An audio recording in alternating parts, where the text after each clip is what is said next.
돈이 전부가 아니다. 진짜 부자는 마음에서 시작된다. 나는 이 진실을 평생 몸으로 증명했다. 가난한 집에서 태어났지만 운명이라 생각한 적은 없다. 어린 시절 쌀 한 톨도 귀했다. 논밭은 없었고 아버지 손은 늘 피투성이었다. 그 손을 보며 결심했다.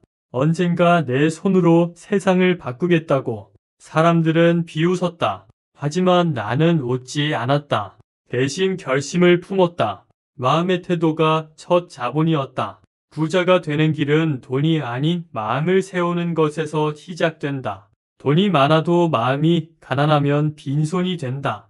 반대로 돈이 없어도 마음이 풍요로우면 세상이 따라온다. 이것을 몸으로 배웠다. 서울에 올라왔을 때 가진 건 열정뿐이었다. 낮에도 밤에도 일했다. 잠이 없어도 괜찮았다. 두려움이 몰려올 때마다 스스로에게 말했다. 정주영, 내가 믿지 않으면 누가 믿겠느냐. 믿음이 없으면 꿈도 없다. 가난했지만 마음만은 가난하지 않았다.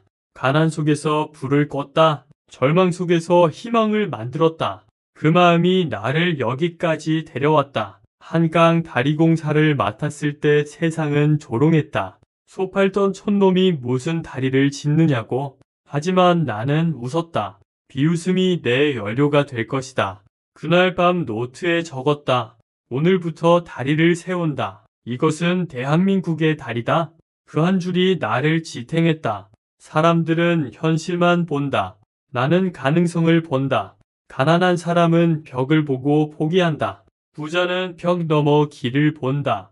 늘 마음을 훈련했다. 돈을 관리하는 대신 마음을 관리했다. 마음이 흔들리면 돈도 흔들린다. 마음이 강하면 풍파도 버틴다. 수없이 실패했지만 포기는 없었다. 실패는 나를 무너뜨리지 않았다.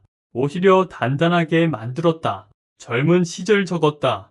돈은 나를 키우지 않는다. 마음이 나를 키운다. 이 문장이 지금도 내 삶의 중심이다. 나는 나에게 가장 혹독한 스승이었다. 세상이 의심할 때도 말했다. 할 수 있다. 반드시 된다. 사람들은 맹신이라 했다. 나는 신념이라 불렀다. 신념 없는 사람은 돈을 벌어도 오래 못 간다. 돈은 마음의 방향을 따른다. 나는 그 방향을 바꾸지 않았다. 가난은 현실이었지만 부는 선택이었다. 환경을 탓하지 않고 내 마음을 탓했다. 마음을 고치면 인생이 바뀐다. 첫 번째, 황금 법칙이다. 한강 다리 원공식. 나를 기억한다. 다리 위에서 해가 떠오르는 걸 봤다. 속으로 말했다. 결국 해는 뜬다. 긴 밤도 끝난다. 새벽을 맞을 준비를 한 사람만이 해를 본다. 나는 수천 번의 새벽을 보냈다. 그것이 마음의 태도였다. 부자들의 공통점이 있다. 모두 한 가지 확신을 갖는다. 나는 할 수 있다. 이 한 문장이 인생을 바꾼다. 나는 이 믿음을 몸에 새겼다. 실패가 와도 돈이 끊겨도 주변이 떠나도 이 문장은 남았다. 나는 할 수 있다. 이 믿음이 다시 일으켰다. 청년들이 말한다. 저는 운이 없습니다. 나는 웃으며 답한다. 운은 기다리지 말고 만들어라. 운을 만드는 사람은 마음이 강하다. 불공평을 핑계 삼지 않는다. 오히려 기회로 바꾼다. 나도 그랬다. 세상은 호의적이지 않았다. 하지만 원망하지 않았다. 내 마음을 다듬었다. 주어진 것이 없다면 만들면 된다. 이 태도가 나를 살렸다. 가난은 죄가 아니다. 가난한 마음이 죄다. 돈이 없어도 포기하지 않는 마음. 실패해도 일어나는 마음. 그것이 진짜 자본이다. 50이 넘어 확실히 말한다. 부는 기술이 아니라 태도다. 기술은 배우면 된다. 태도는 스스로 만들어야 한다. 새벽에 눈 뜨면 먼저 마음을 점검한다. 오늘 부자의 마음으로 깨어났는가? 부자의 마음은 욕심이 아니다. 나를 믿는 힘이다. 이 마음이 흔들리지 않으면 어떤 위기도 이겨낸다. 이 마음으로 폭풍을 버텼다. 인생의 전반전은 지났을지 모른다. 하지만 후반전이 남았다. 후반전은 기술이 아닌 마음이 결정한다. 50이 이후 가장 큰 부는 마음의 태도다. 오늘이 힘들어도 내일이 두려워도 말하라. 나는 끝나지 않았다. 다시 시작할 수 있다. 이것이 부자의 첫걸음이다. 두 번째, 황금 법칙을 말하겠다. 시간을 돈처럼 다루어라. 돈은 다시 벌 수 있다. 시간은 돌아오지 않는다. 부자는 시간을 관리한다. 가난한 사람은 흘려보낸다. 평생 이렇게 살았다. 시간은 돈보다 무겁다. 한 번 흐르면 돌아오지 않는다. 시간을 가장 귀한 자산으로 여겼다. 사람들이 묻는다. 어떻게 그렇게 많은 일을 하셨습니까? 나는 웃으며 답한다. 남들보다 하루를 더 길게 살았다. 하루는 모두에게 24시간이다. 어떤 사람은 2배로 쓴다. 어떤 사람은 절반도 못 쓴다.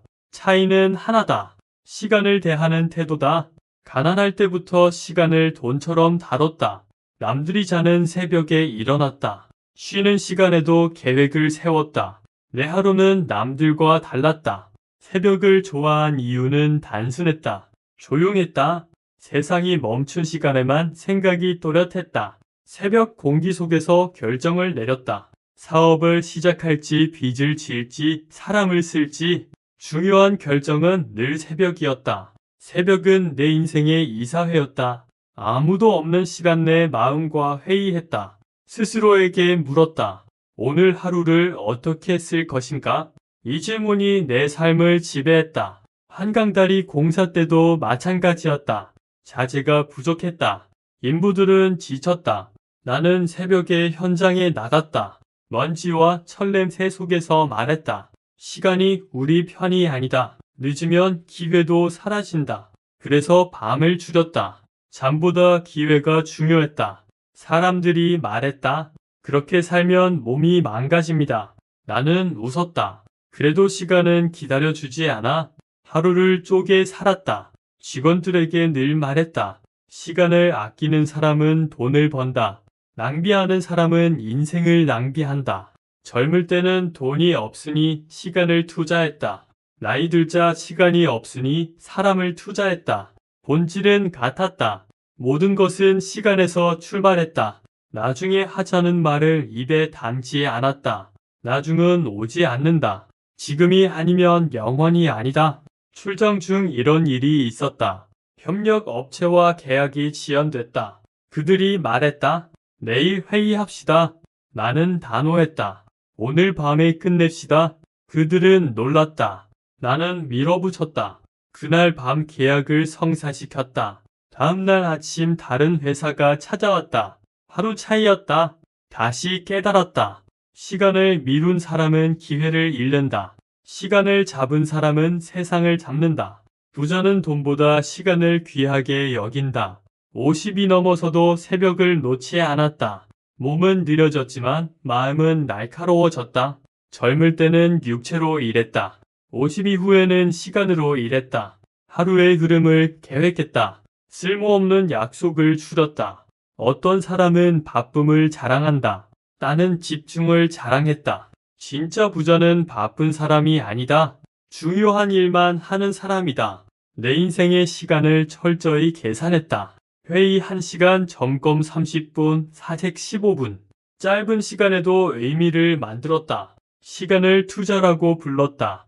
돈은 쓰면 사라진다. 시간은 제대로 쓰면 불어난다. 젊은 시절 새벽에 공부했다. 낮에는 일했다. 배운 작은 기술이 나중에 회사를 살렸다. 아침 1시간은 저녁 10시간을 대신한다. 몸으로 느꼈다. 사람들은 피곤하다고 말한다. 나는 이렇게 말했다. 피곤한 건 살아있다는 증거다. 피곤할 만큼 하루를 썼는가? 이 질문이 나를 움직이게 했다. 매일 아침 시간표를 적었다. 오늘의 핵심 3가지. 그것을 적고 시작하면 하루가 명확했다. 계획 없이 보내면 저녁에 남는 게 없었다. 늘 말했다. 하루를 설계하지 않는 사람은 남의 계획 속에서 산다. 시간을 관리하지 않으면 누군가 가져간다. 세상의 법칙이다. 시간은 성격을 드러낸다. 약속 시간을 지키는 사람은 신뢰를 얻는다. 늦는 사람은 기회를 잃는다. 평생 회의에 늦은 적이 없었다. 직원들이 말했다. 회장님은 시계보다 정확하십니다. 나는 웃으며 답했다. 그게 돈 버는 비결이야. 세상은 성실한 사람을 기억한다. 성실함은 거창하지 않다. 약속을 지키고 시간을 지키는 것이다. 50 이후 시간은 더 빠르다. 젊을 때는 하루가 길었다. 지금은 눈 뜨면 하루가 끝난다. 그래서 더 치밀하게 시간을 붙잡았다. 하루의 절반을 소비하는 사람은 인생의 절반을 잃는다. 시간을 낭비하는 습관은 가난의 씨앗이다. 시간을 관리하는 습관은 부의 씨앗이다. 부자는 하루를 샌다. 가난한 사람은 한숨을 샌다. 늘 말했다. 하루를 지배하는 자가 인생을 지배한다. 새벽 1시간이 인생 10년을 바꾼다. 그 1시간을 어떻게 쓰느냐가 미래를 결정한다. 지금도 새벽이면 묻는다. 오늘의 1시간을 어디에 쓸 것인가? 이 질문이 매일 새로운 사람으로 만든다. 50 이후라면 남은 시간은 과거보다 짧다. 짧다는 것은 더 귀하다는 뜻이다. 이제는 시간을 흘려보내지 말고 사용하라. 오늘의 일간이 내일의 10년이 된다. 시간은 가장 큰 자산이다. 돈은 다시 벌지만 시간은 끝이다. 기억하라.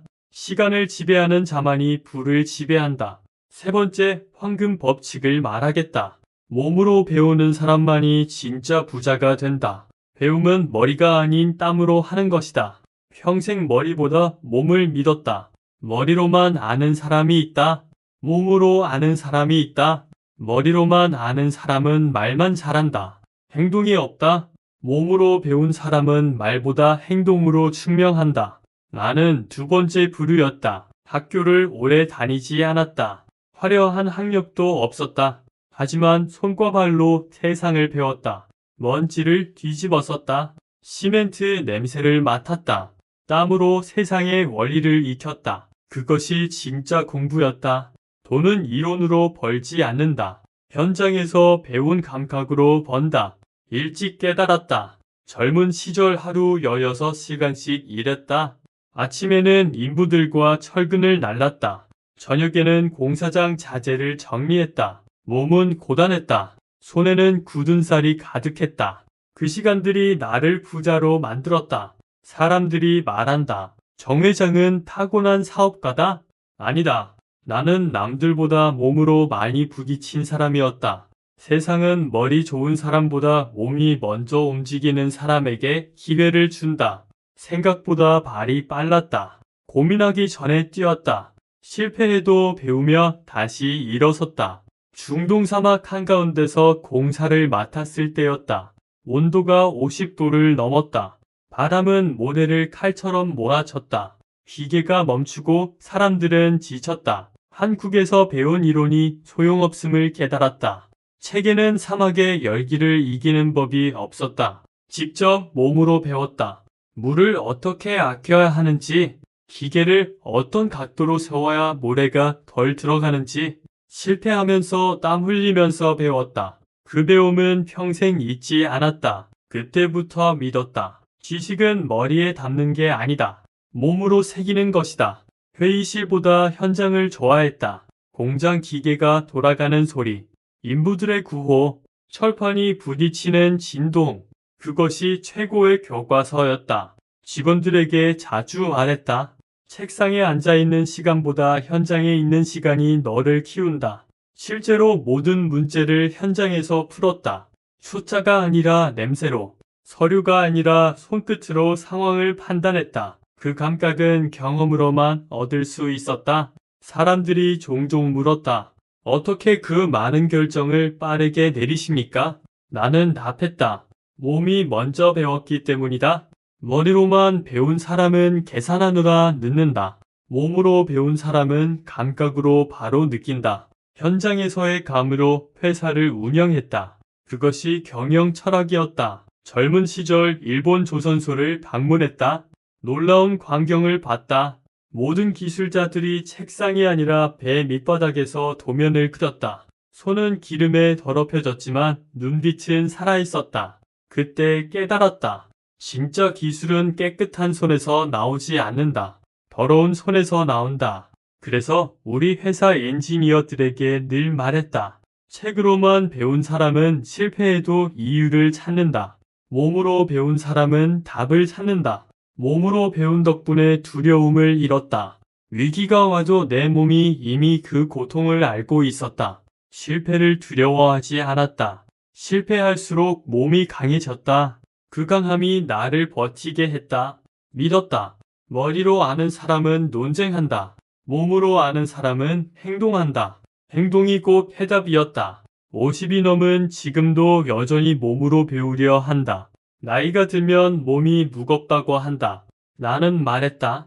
몸이 무거운 게 아니라 마음이 게을러진 것이다. 50 이후에도 배우려는 몸은 늦지 않는다. 지금도 새벽에 일어나 걷는다. 현장을 찾는다. 세상은 여전히 가르침을 준다. 벽돌 하나, 나사 하나에도 배움이 있다. 사람들은 작은 것을 무시한다. 나는 그 속에서 큰 것을 본다. 배움에는 두 가지 길이 있다. 하나는 머리로 익히는 길, 다른 하나는 몸으로 깨닫는 길. 머리의 배움은 단기적이다. 몸의 배움은 평생 간다. 한번 직접 겪은 일은 절대 잊지 않는다. 그래서 몸으로 겪는 실패를 두려워하지 않았다. 그것이 내 자산이었다. 청년들에게 자주 말했다. 직접 해봐라. 책으로 배우지 말고 손으로 배워라. 말로만 하는 인생은 허공에 흩어진다. 몸으로 하는 인생은 흔적을 남긴다. 내가 남긴 모든 성취는 손끝에서 시작됐다. 손으로 만든 첫 공장, 발로 뛴 첫 계약, 그것들이 내 인생을 쌓았다. 지금도 내 손을 바라본다. 굳은 살과 흉터가 많다. 그 흔적이 바로 나의 역사다. 세상은 말 잘하는 사람을 기억하지 않는다. 행동하는 사람을 기억한다. 그 믿음으로 살았다. 머리는 남을 설득할 수 있다. 몸은 세상을 설득한다. 50 이후라면 이제 머리로 살지 말라. 배운 것을 말로 설명하려 하지 말고 몸으로 보여줘라. 책이 아니라 경험이, 말이 아니라 행동이 당신의 자산이 될 것이다. 부자는 이론으로 돈을 벌지 않는다. 행동으로 번다. 행동하지 않는 사람은 절대 부자가 될 수 없다. 그래서 이렇게 말했다. 행동은 가장 확실한 공부다. 그것이 평생 지켜온 세 번째 황금 법칙이다. 다음으로 말하려 한다. 작은 돈을 지킬 줄 알아야 큰 돈을 벌 수 있다. 돈을 버는 사람은 많다. 지키는 사람은 드물다. 진짜 부자는 지출이 아니라 절제에서 시작된다. 젊을 때부터 돈을 버는 것보다 지키는 것이 더 어렵다는 걸 몸으로 배웠다. 사람들은 돈을 벌면 부자가 될 거라고 착각한다. 하지만 나는 이렇게 말했다. 돈은 버는 순간부터 도망칠 준비를 한다. 돈은 정직하지 않다. 준비되지 않은 사람의 손에서는 흩어진다. 그래서 돈을 버는 법보다 지키는 법을 먼저 배웠다. 가난했던 시절 한 푼의 가치를 뼈속 깊이 느꼈다. 어린 시절 어머니가 장터에서 밀가루 몇 대를 사고도 남은 동전을 다시 세던 모습이 눈에 선명하다. 그 작은 동전 하나에도 땀과 시간 생명이 깃들어 있었다. 그래서 지금도 동전 하나를 함부로 버리지 않는다. 돈은 크기보다 태도로 지켜야 한다. 사업을 시작했을 때 자본은 거의 없었다. 그럴수록 한 푼 한 푼이 더 절실했다. 직원들에게 밥을 사주고 나면 내 몫은 없었다. 그래도 계산서를 내며 항상 말했다. 오늘은 내가 투자하는 날이다. 그 말 속엔 단순한 인심이 아니라 계산이 있었다.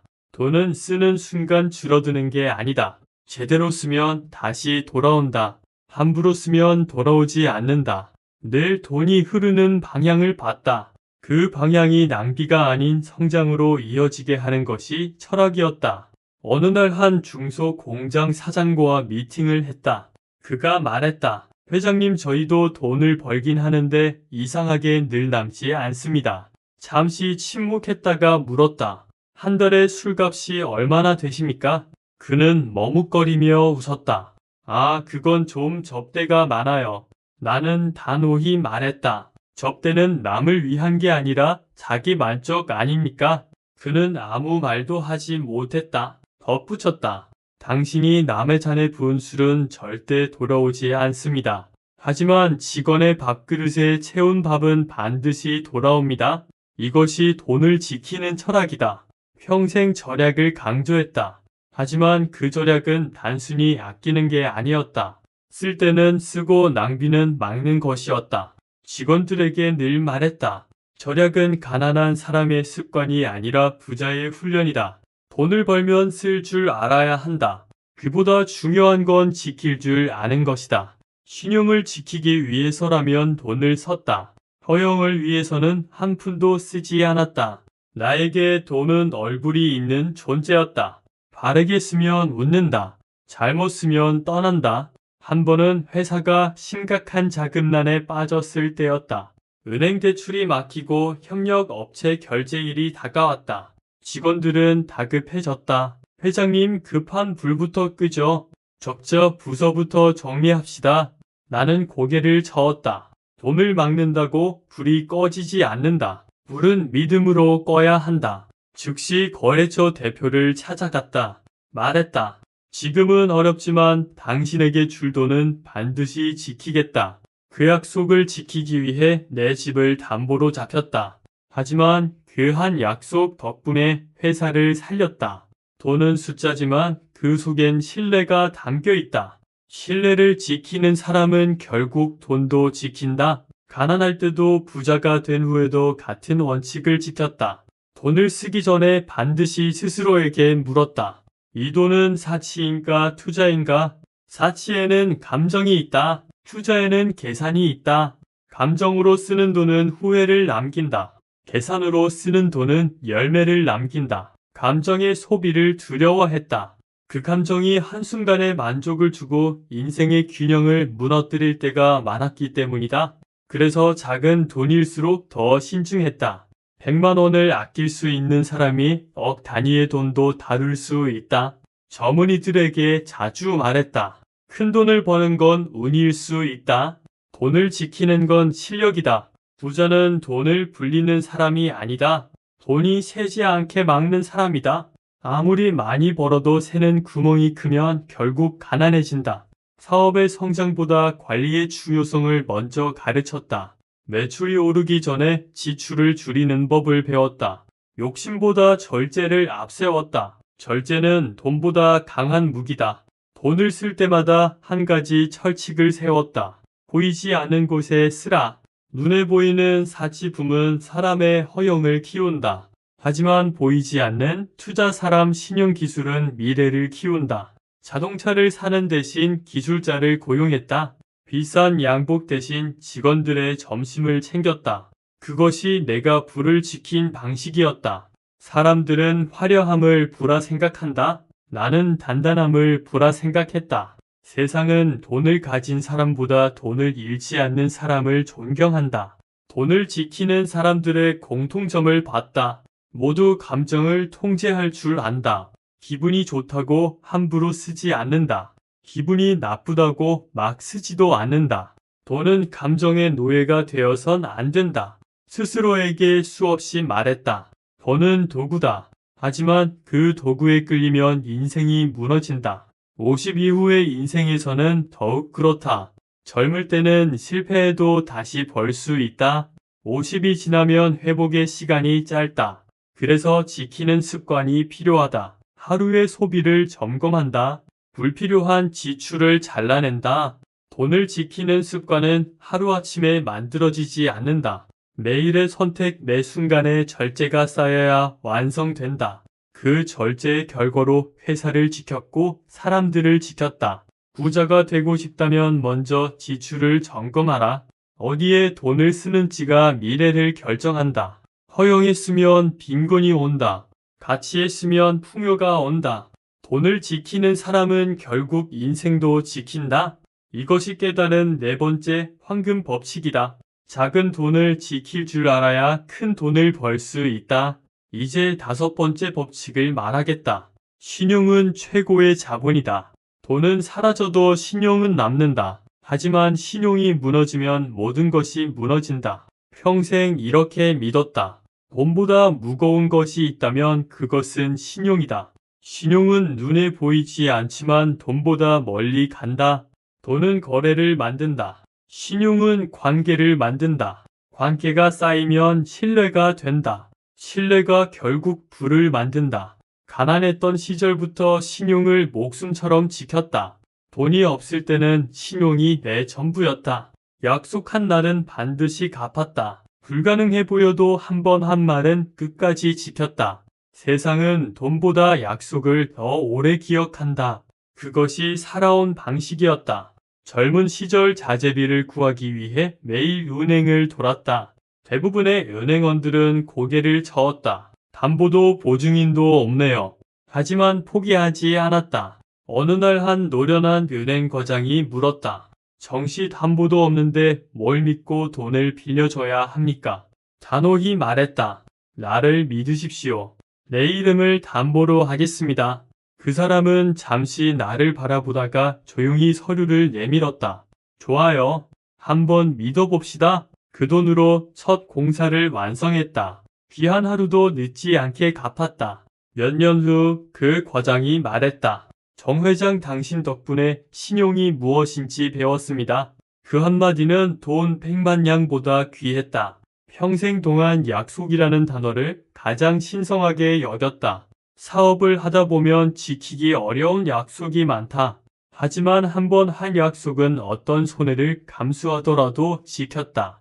돈을 잃으면 다시 벌 수 있다. 신용을 잃으면 아무도 당신을 믿지 않는다. 사람의 신용은 한 번만 깨져도 다시는 돌아오지 않는다. 거래처에 늦게 줄 돈이 있으면 밤을 새워서라도 찾아가 말했다.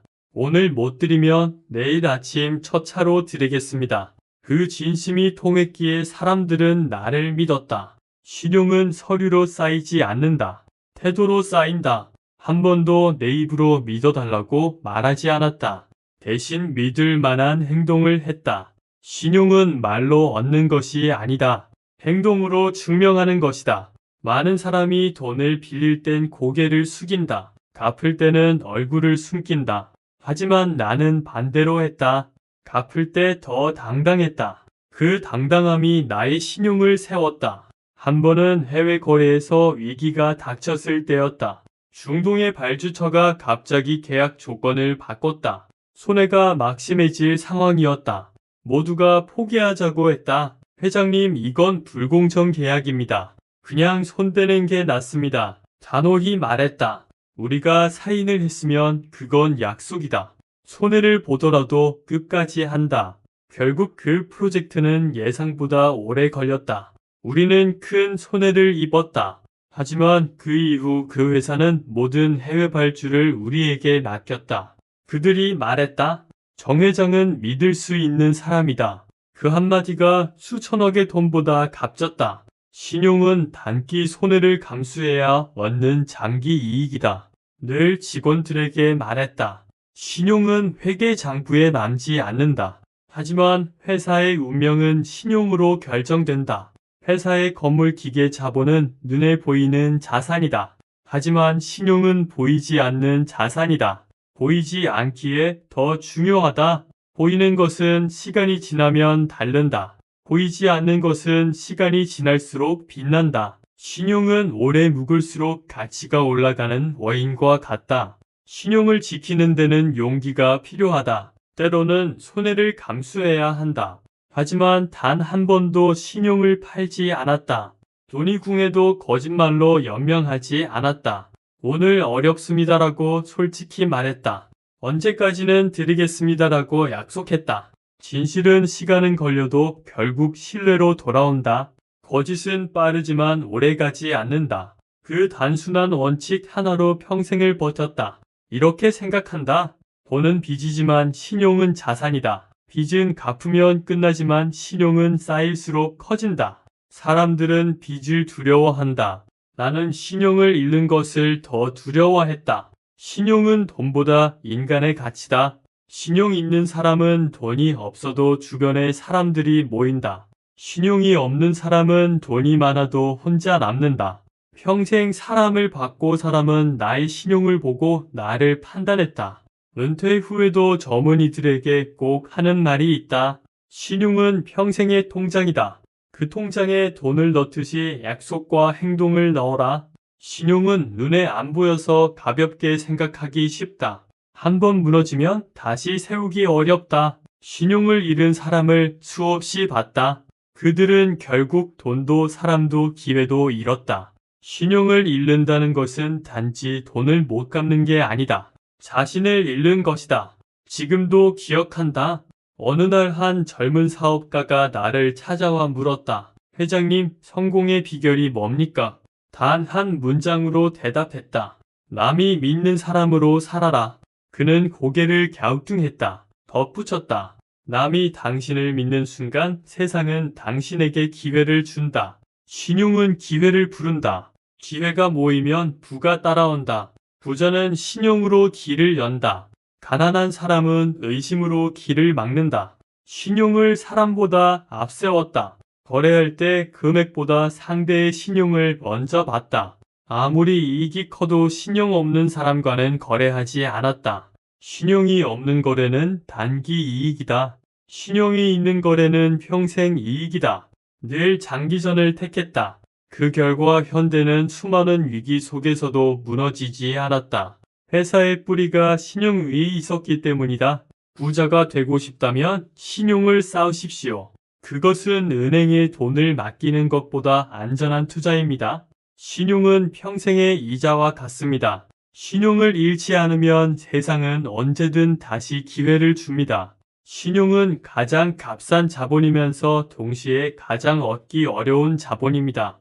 이것이 5번째 황금 법칙이다. 신용은 최고의 자본이다. 이제 6번째 법칙을 말하겠다. 위기 속에서 부는 태어난다. 돈은 평온할 때가 아니라 폭풍 속에서 만들어진다. 인생의 절반을 위기 속에서 살았다. 하지만 그 위기가 나를 만들었다. 사람들은 위기를 피하려 한다. 나는 그 속으로 걸어 들어갔다. 위기는 언제나 두 얼굴을 가진다. 한쪽은 파멸이고 다른 한쪽은 기회다. 대부분의 사람들은 첫 번째 얼굴만 보고 도망친다. 하지만 나는 두 번째 얼굴을 보려 했다. 그래서 위기 앞에서 늘 이렇게 말했다. 좋다. 이제 배울 시간이 왔다. 위기 속에서 성장하지 못한 사람은 평생 남의 밑에서 살아야 한다. 그 사실을 너무 일찍 깨달았다. 처음 큰 위기를 맞은 건 60년대 말이었다. 자금난이 심각했다. 공사 현장은 멈췄고 거래처는 연락을 돌렸다. 밤이면 회사 사무실에 불을 켜놓고 계산기를 두드렸다. 아무리 계산해도 답이 나오지 않았다. 직원들은 지쳐 있었고 나는 책임의 무게에 눌려 있었다. 그때 스스로에게 말했다. 이대로 무너지면 나는 평생 남의 밑에서만 사는 사람이 된다. 포기하지 않았다. 새벽이 오기 전까지 길을 찾겠다고 다짐했다. 다음날 직접 은행장실을 찾아갔다. 나는 도망가지 않겠습니다. 대신 기회를 주십시오. 그의 눈빛은 냉정했지만 내 눈빛은 흔들리지 않았다. 그 진심이 통했고 회사는 다시 숨을 쉬었다. 그때 깨달았다. 위기란 돈이 아니라 용기가 부족할 때 생긴다. 두 번째 큰 위기는 중동 진출 때였다. 사람들은 나를 미쳤다고 했다. 정 회장 사막에 조선소를 짓겠다니 제정신입니까? 하지만 믿었다. 모래 위에서도 배를 띄울 수 있다. 그 믿음 하나로 시작했다. 하지만 현실은 냉혹했다. 모래 폭풍이 기계를 덮쳤다. 더위에 인부들이 쓰러졌다. 한밤중에 들려오는 철판 소리, 엔진의 고장음, 그리고 직원들의 절망. 하지만 말했다. 멈추지 마라. 지금의 절망이 내일의 자산이 된다. 사람들은 고개를 저었지만 나는 그 절망의 끝에서 희망을 봤다. 결국 그 프로젝트는 성공했다. 세계는 놀랐다. 다시 깨달았다. 위기는 나를 죽이러 오는 것이 아니라 나를 키우러 오는 것이다. 위기를 겁내지 않았다. 위기는 나를 시험하는 스승이었다. 고통스럽지만 그 안에 배움이 있었다. 위기 속에서 인내를 배웠고 판단력을 길렀다. 세상이 무너져도 내 마음만은 무너지지 않았다. 그것이 나를 다시 일으켜 세웠다. 많은 사람들은 위기를 만나면 하늘을 원망한다. 하지만 나는 하늘 대신 나 자신에게 물었다. 정주영, 너는 지금 진짜로 최선을 다했는가? 그 질문이 나를 다시 움직였다. 한 번은 현대가 국제 프로젝트를 추진할 때였다. 외환 위기로 환율이 폭등했다. 모든 계약이 흔들렸다. 주변에서는 이제 끝입니다라는 말이 들려왔다. 하지만 끝이라 생각하지 않았다. 믿었다. 지금 무너진다면 다시 일어설 때 세상을 두려워하지 않게 될 것이다. 그 믿음 하나로 버텼다. 매일 새벽 회의실에서 직원들과 대책을 세웠다. 지금 우리에게 필요한 것은 돈이 아니라 정신이다. 정신이 살아있으면 돈은 다시 온다. 직원들의 눈빛은 처음엔 불안했지만 결국 불타올랐다. 그 위기를 버틴 덕분에 우리는 더 큰 세계로 나아갔다. 위기를 맞이할 때마다 스스로에게 말했다. 무너지는 게 두렵냐 아니면 멈추는 게 두렵냐? 대부분의 사람은 무너지는 걸 두려워한다. 하지만 나는 멈추는 걸 더 두려워했다. 멈추는 순간 성장도 끝나기 때문이다. 그래서 늘 앞으로 갔다. 설령 길이 없어도 걸어가면 길이 된다. 위기 속에서 그 길이 보였다. 위기를 마주할 때마다 세 가지를 지켰다. 첫째, 두려워하지 않는다. 둘째, 도망치지 않는다. 셋째, 끝까지 책임진다. 이 세 가지는 단순하지만 강력했다.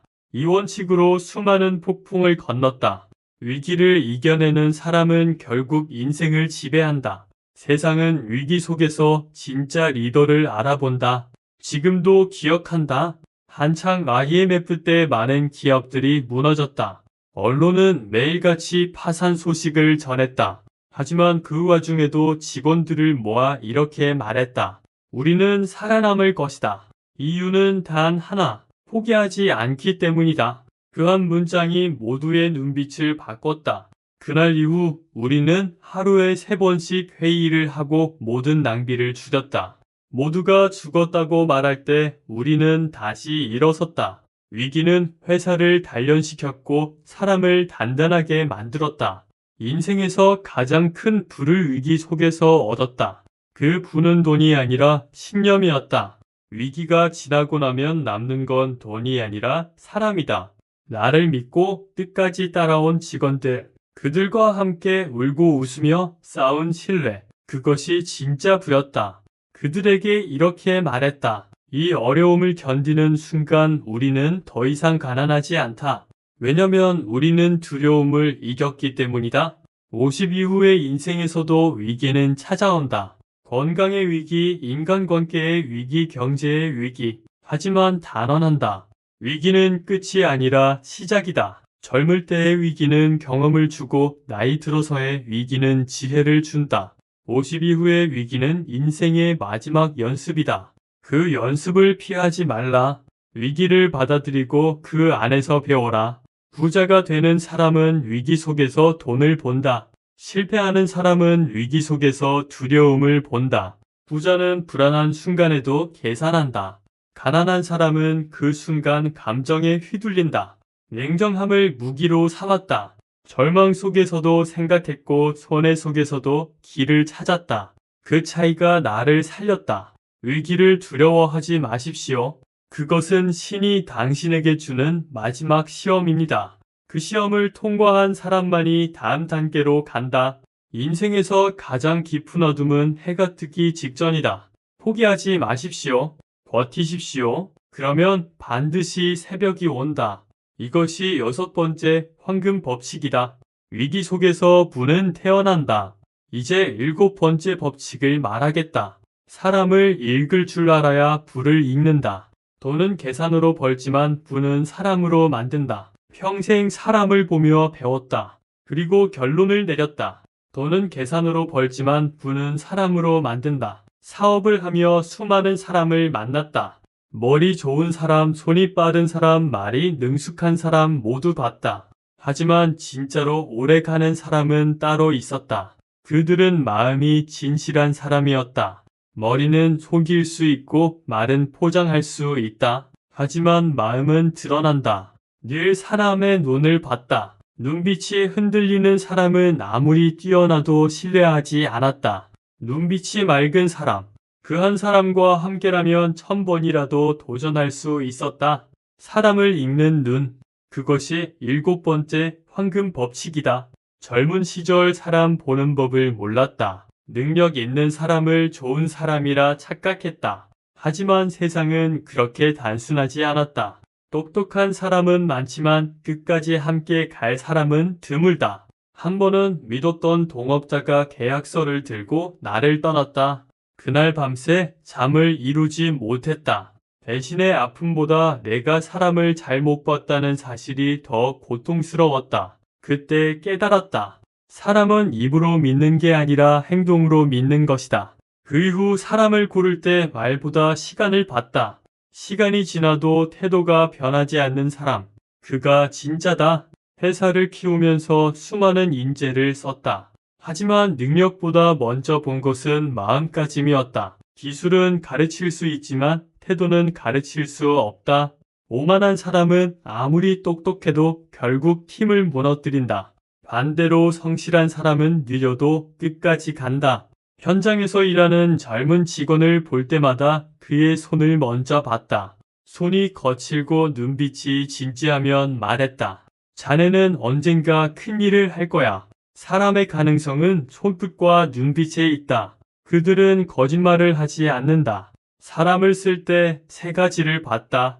첫째, 거짓말을 하는가? 둘째, 핑계를 대는가? 셋째, 남의 공을 빼앗는가? 이 셋 중 하나라도 있으면 절대 함께하지 않았다. 거짓말은 신뢰를 무너뜨린다. 핑계는 책임을 지운다.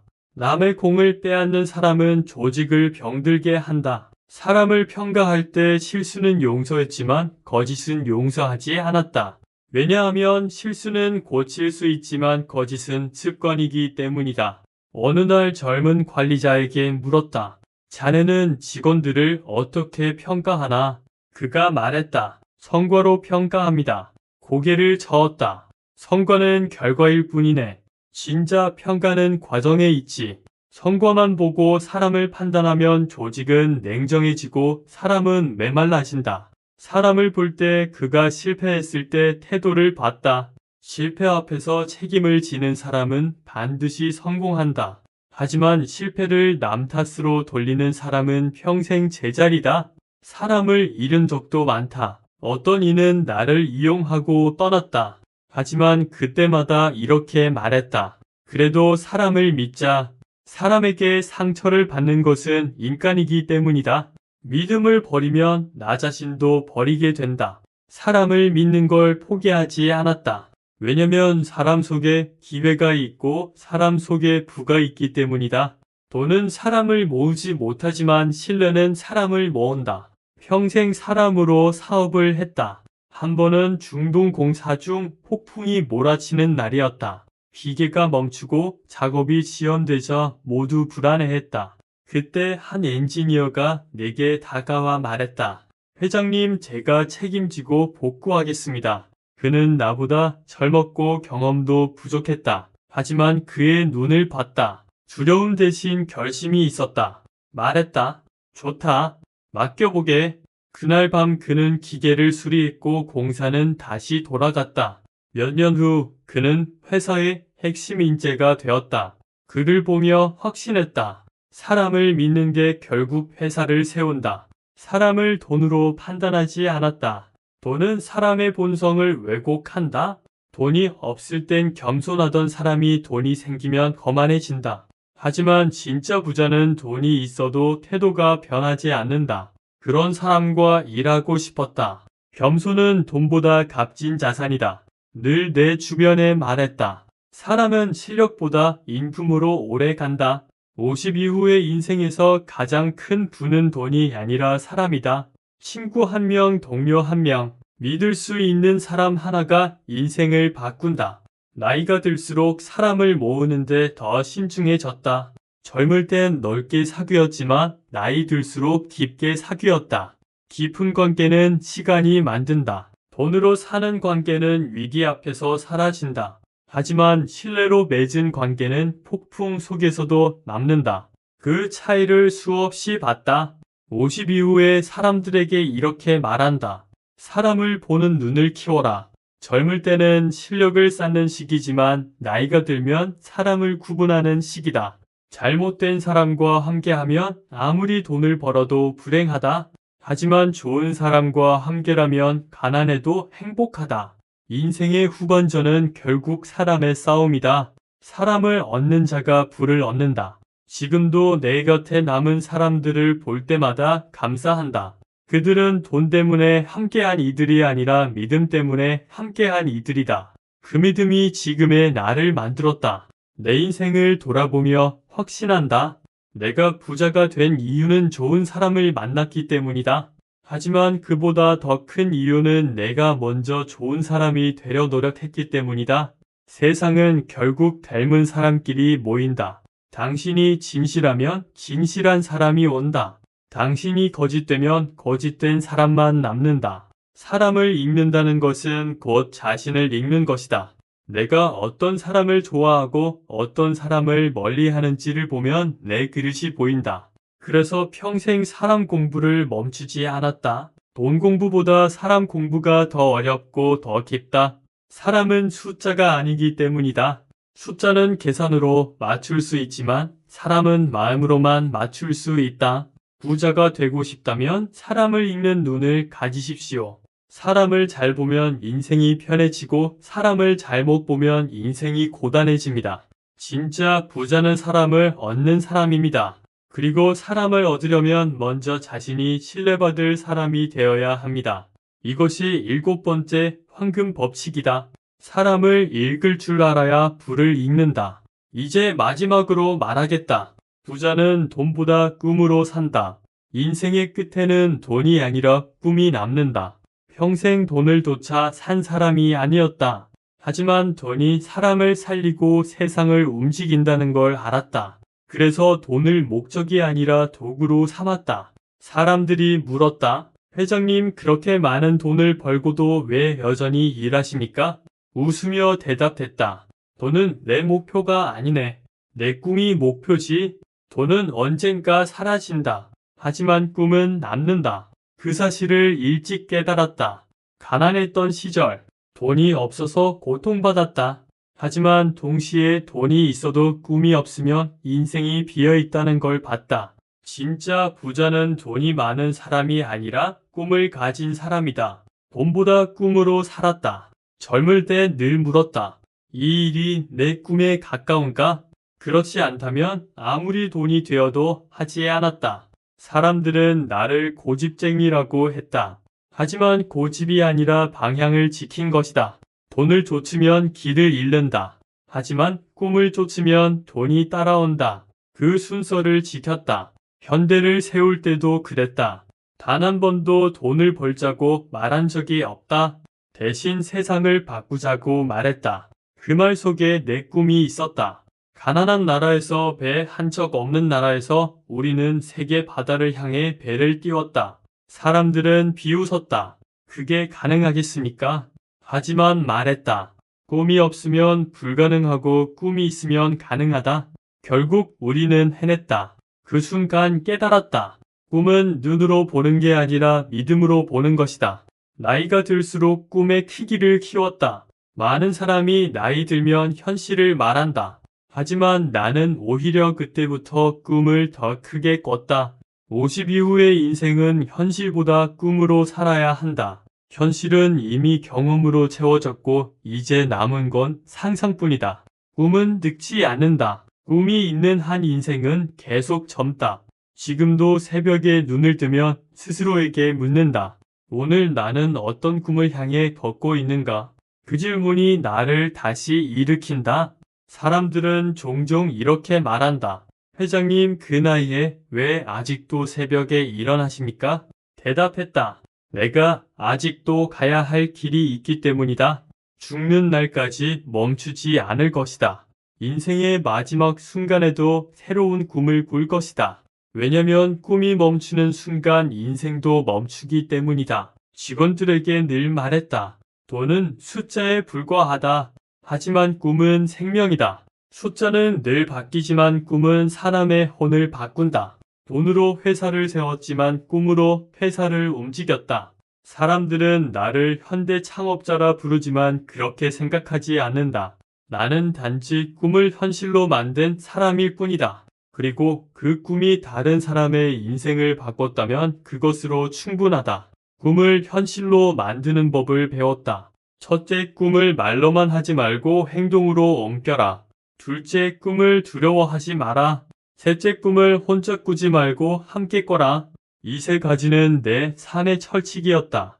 꿈은 혼자서 이룰 수 없다. 사람들과 함께 꿔야 현실이 된다. 그래서 늘 말했다. 꿈을 말하면 비웃는 사람이 있고 도와주는 사람이 있다. 나는 도와주는 사람이 되고 싶다. 그 마음으로 사람을 모았고 그들이 함께 현대를 만들었다. 내 인생을 돌아보면 모든 성취 뒤에는 반드시 꿈이 있었다. 그리고 그 꿈은 항상 나가 아닌 우리를 향해 있었다. 혼자 부자가 되고 싶지 않았다. 나라가 부자가 되기를 원했다. 직원이 부자가 되길 원했다. 그 바람이 내 에너지가 되었다. 늘 이렇게 생각했다. 내가 번 돈이 나 혼자만의 성공이라면 그것은 실패다. 하지만 그 돈으로 누군가의 꿈을 키울 수 있다면 그것이 진짜 부다. 지금도 기억한다. 80년대 막 조선소를 세운 직후였다. 한 젊은 기술자가 나를 찾아와 말했다. 회장님, 언젠가 제가 만든 배가 태평양을 건너는 걸 보고 싶습니다. 웃으며 말했다. 그날이 오면 자네가 진짜 부자가 된 거야.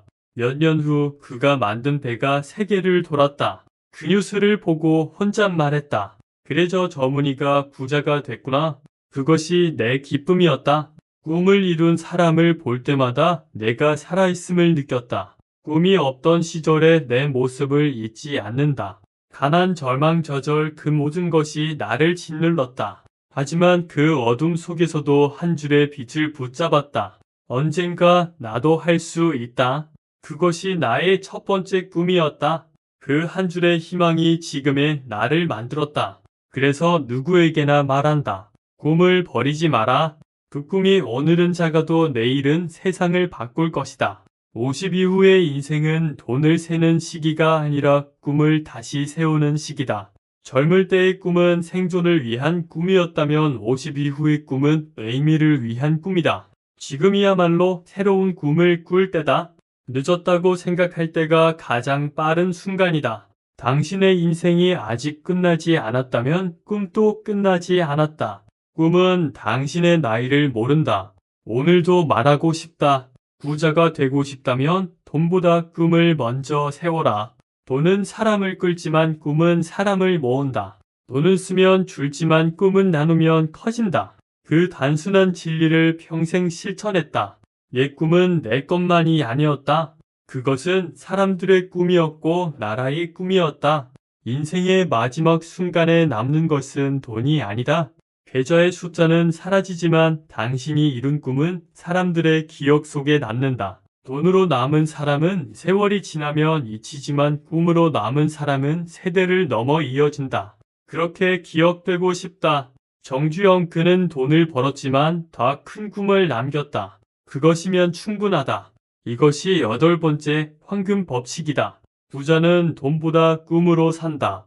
돈은 삶을 편하게 만들지만 꿈은 삶을 위대하게 만든다. 그러니 늦지 않았다. 오늘부터라도 다시 꿈을 꿔라. 당신의 꿈이 당신의 부가 될 것이다. 이제 9번째 법칙을 말하겠다. 건강은 최고의 자산이다. 돈은 잃어도 다시 벌 수 있지만 건강은 잃으면 되돌릴 수 없다. 진짜 부자는 돈이 아니라 건강한 몸과 마음을 가진 사람이다. 평생 이렇게 말했다. 건강은 자본이다. 돈이 아무리 많아도 몸이 무너지면 모든 게 무너진다. 젊을 때부터 몸을 혹사했다. 새벽부터 밤까지 일하고 공사장을 뛰어다니며 며칠을 잠 못 잤다. 하지만 한 번도 내 몸을 원망하지 않았다. 그 몸이 내 인생을 지탱해준 유일한 자산이었기 때문이다. 돈이 생긴 후에도 여전히 새벽에 일어났다. 사람들이 말했다. 회장님, 이제 좀 쉬셔야죠. 웃었다. 쉬면 녹슬지. 몸은 멈추면 녹슬고 쓰면 단단해진다. 그것을 경험으로 배웠다. 건강은 병원에서 얻는 게 아니라 삶의 태도에서 얻는다. 항상 말했다. 몸을 돌보는 건 자기애가 아니라 책임이다. 내가 쓰러지면 나를 믿고 일하는 수천 명의 직원이 무너진다. 그래서 내 건강을 회사의 기둥처럼 관리했다. 젊은 시절 새벽마다 맨손 체조를 했다. 바쁜 와중에도 10분을 투자했다. 그 10분이 내 하루를 바꿨다. 하루 종일 피곤해도 몸이 중심을 잡아줬다. 건강한 몸은 건강한 생각을 만든다. 머리가 맑아지고 판단이 빨라진다. 그 단순한 원리를 평생 믿었다. 돈을 벌기 위해 달리기보다 오래 달리기 위해 몸을 챙겼다. 사람들은 단기 성과를 원하지만 나는 장기 지속을 원했다. 그 차이가 결국 부의 차이가 된다. 병든 몸으로는 부를 지킬 수 없다. 스스로에게 늘 말했다. 정주영 돈보다 몸을 먼저 챙겨라. 한 번은 큰 프로젝트를 마친 후 심한 고열로 쓰러진 적이 있었다. 의사가 말했다. 회장님, 이대로는 몸이 버티지 못합니다. 쉬셔야 합니다. 병상에서 천장을 보며 생각했다. 나는 내 몸을 너무 믿었구나. 그날 이후 건강을 또 하나의 경영 원칙으로 삼았다. 밥을 제때 먹고 잠을 제대로 자고 일과 휴식을 구분했다. 몸이 망가지면 머리도 따라 망가진다. 건강은 부의 기초다. 기초가 무너지면 탑은 무너진다. 직원들에게 자주 말했다. 몸이 자본이다. 자본을 깎으면 회사는 망한다. 그 말은 단순하지만 진리였다. 사업이 아무리 잘 돼도 건강을 잃으면 의미가 없다. 사람들은 돈을 위해 건강을 버리고 나중에 그 돈으로 건강을 사려 한다. 하지만 건강은 돈으로 살 수 없다. 진짜 부자는 건강한 사람이다. 지금도 이렇게 생각한다. 몸이 움직이면 인생도 움직인다. 50 이후의 인생에서 건강은 선택이 아니라 의무다. 젊을 때는 버틸 수 있지만 나이 들면 관리가 전부다. 매일 걷고 매일 땀을 흘리고 매일 감사해야 한다. 새벽에 눈을 뜨면 가장 먼저 이렇게 말했다. 오늘도 살아있구나. 감사하다. 그 한마디가 내 몸을 깨운다. 감사를 아는 사람은 몸도 살아난다. 건강을 단순히 신체 문제가 아니라 정신의 문제로 봤다. 마음이 병들면 몸도 병든다. 실패의 순간에도 절망하지 않았다. 이 또한 지나가리라. 그 믿음이 나를 살렸다. 스트레스가 가장 큰 독이라는 걸 경험으로 알았다. 마음을 다스리면 몸도 따라온다. 그래서 이렇게 말했다. 운동보다 더 중요한 것은 마음의 휴식이다. 50 이후의 사람들에게 이렇게 말하고 싶다. 몸을 아껴라. 그것이 당신의 마지막 자산이다. 돈은 세대가 바뀌면 사라지지만 건강은 남은 시간을 의미 있게 만들어준다. 내 나이에 이르러 보니 진짜 부자는 건강한 아침을 맞이할 수 있는 사람이다. 당신이 아침의 살을 온몸으로 느낄 수 있다면 이미 부자다.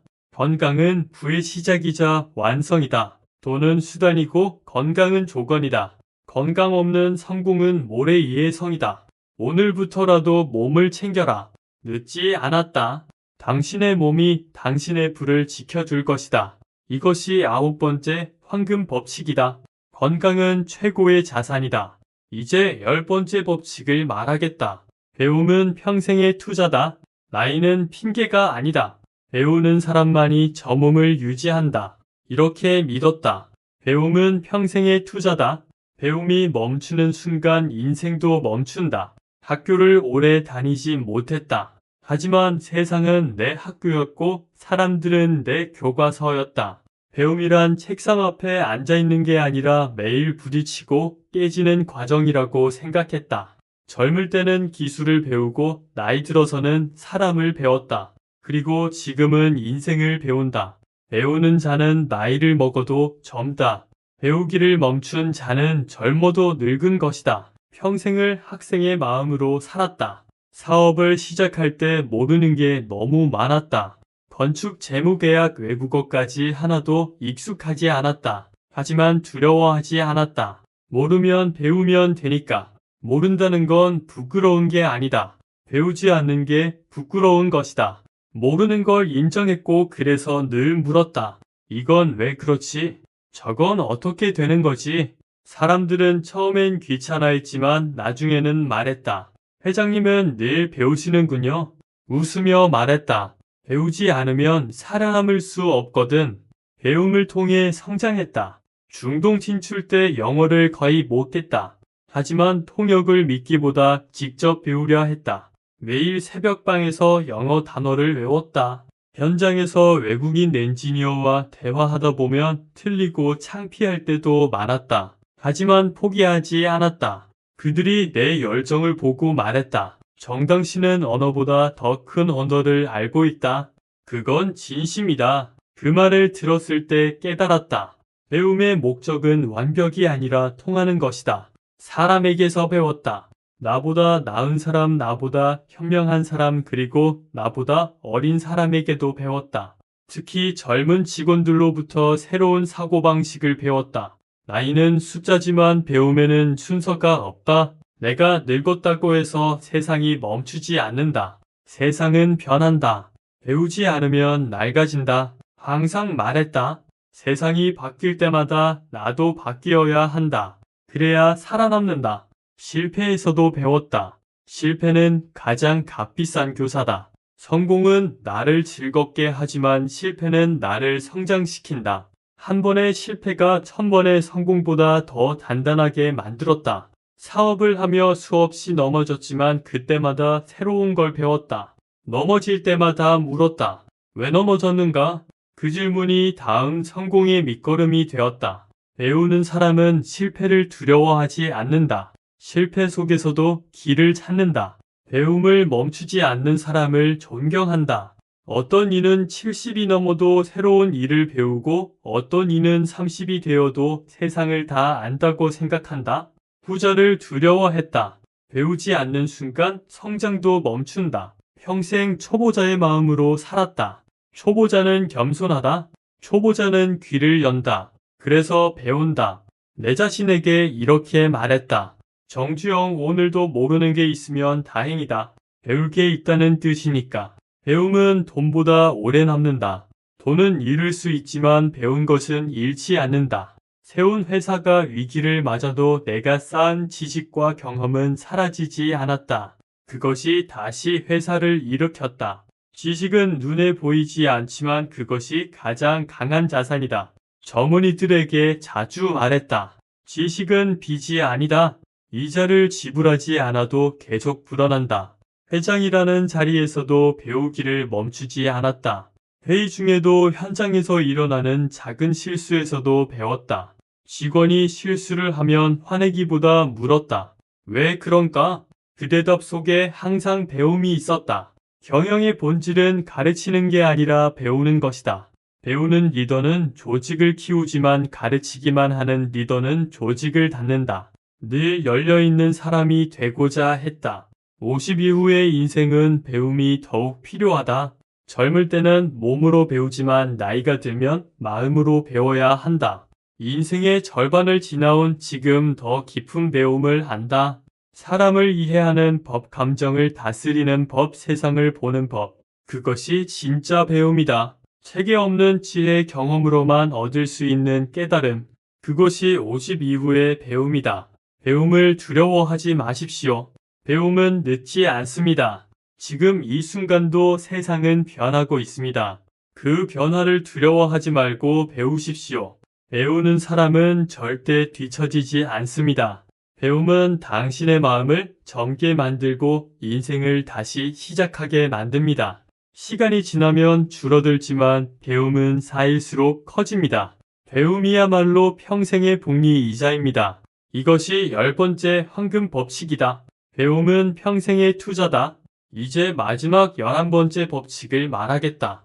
감사는 불을 부른다. 감사하는 마음은 사람을 부자로 만들고 불평하는 마음은 사람을 가난하게 만든다. 평생을 살면서 깨달았다. 감사는 불을 부른다. 돈은 노력으로 벌지만 복은 감사로 얻는다. 가난할 때도 감사했고 부자가 된 후에도 감사했다. 감사는 상황이 아니라 태도다. 가진 것이 적을 때도 감사하면 마음이 부자가 되고 가진 것이 많아도 감사하지 않으면 영원히 가난하다. 젊은 시절 밥 한 끼에도 감사했다. 비가 새던 방에서도 내일이 불안하던 그 시절에도 늘 말했다. 그래도 살아있잖아. 그래도 할 수 있잖아. 그 말이 내 삶을 지탱했다. 감사는 절망을 견디게 하는 힘이었다.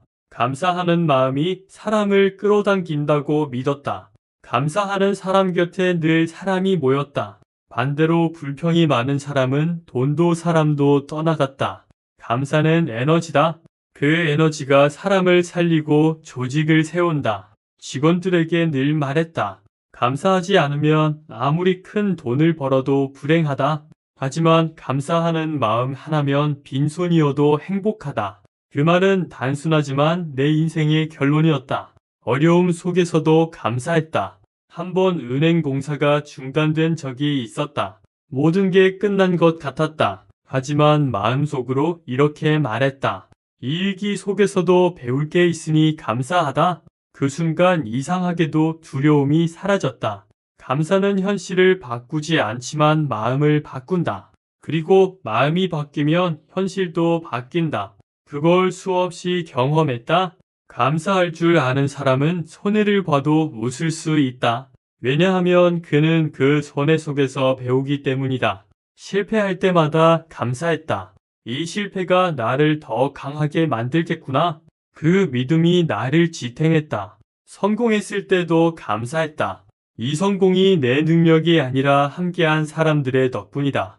감사는 교만을 막는 방패다. 교만은 불을 무너뜨리지만 감사는 불을 지킨다.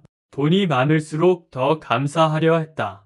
돈이 생기면 사람은 쉽게 변한다. 내가 잘해서 이렇게 됐다고 착각하기 쉽다. 하지만 항상 생각했다. 내가 이만큼 할 수 있었던 건 시대가 나를 도와줬고 사람들이 나를 믿어줬기 때문이다. 그 생각이 나를 겸손하게 만들었다. 감사는 겸손에서 나온다. 겸손한 사람은 오래 간다. 세상을 떠날 날이 가까워졌을 때조차 감사했다. 이토록 많은 도전을 허락한 인생 감사하다. 병상에서도 직원들을 걱정하지 않았다. 대신 마음속으로 그들의 건강과 행복을 빌었다. 내가 남긴 회사보다 내가 남긴 감사의 철학이 더 오래 가길 바랐다. 사람들이 물었다. 회장님 후회는 없습니까? 웃으며 말했다. 없네. 감사뿐이네. 감사는 부의 근원이다. 감사할 줄 모르는 사람은 돈이 많아도 늘 불안하다. 더를 외치며 자신을 채찍질한다. 하지만 감사하는 사람은 적어도 마음이 풍요롭다. 풍요로운 마음은 풍요로운 결과를 만든다. 그것을 내 생애 내내 봤다. 성공한 사람일수록 감사의 말을 많이 했다. 실패한 사람일수록 세상을 탓했다. 세상을 탓하면 마음이 다치고 감사하면 길이 열린다. 이 진리를 평생 믿었다. 50 이후의 인생은 감사로 채워야 한다. 젊을 때는 도전으로 살고 중년에는 책임으로 살고 그 이후엔 감사로 살아야 한다. 나에게 남은 인생의 목표는 더 벌거나 더 높아지는 게 아니었다. 오직 감사하는 법을 배우는 것이었다. 아침에 눈을 뜨면 감사하고 저녁에 하루를 마치며 감사했다. 오늘도 버텨줘서 고맙다. 그 한마디가 내 인생을 단단하게 했다. 감사는 마음의 빚을 갚는 일이다. 부모에게, 동료에게, 나라에게, 그리고 나 자신에게. 내게도 감사했다. 정주영, 내가 여기까지 버텨줘서 고맙다. 그렇게 스스로에게 감사를 보낼 때마다 내 마음은 다시 강해졌다. 감사는 위로가 아니라 에너지다. 감사하는 마음이 새로운 도전을 불러온다. 그래서 감사의 마음을 잃지 않았다. 부자가 되고 싶다면 먼저 감사하십시오. 감사는 단순히 예의가 아니라 인생의 전략입니다. 불평은 사람을 가난하게 만들지만 감사는 사람을 부자로 만듭니다. 오늘 하루의 작은 일에도 감사할 줄 안다면 내일의 큰 기회가 찾아옵니다. 감사는 마음의 통장에 봉기를 쌓는 일입니다. 지금도 이렇게 말하고 싶다. 감사하면 기적이 온다. 불평하면 기회가 떠난다. 인생의 후반전은 감사로 완성하라. 50 이후에 진짜 부자는 돈 많은 사람이 아니라 감사할 줄 아는 사람이다. 이것이 11번째 그리고 마지막 황금 법칙이다. 감사는 부를 부른다. 인생을 살아보니 감사가 곧 행복이었고 행복이 곧 부였다. 그러니 오늘도 지금 이 순간에도 감사하라. 당신이 숨 쉬고 있다는 그 사실 하나로도 충분히 부자다.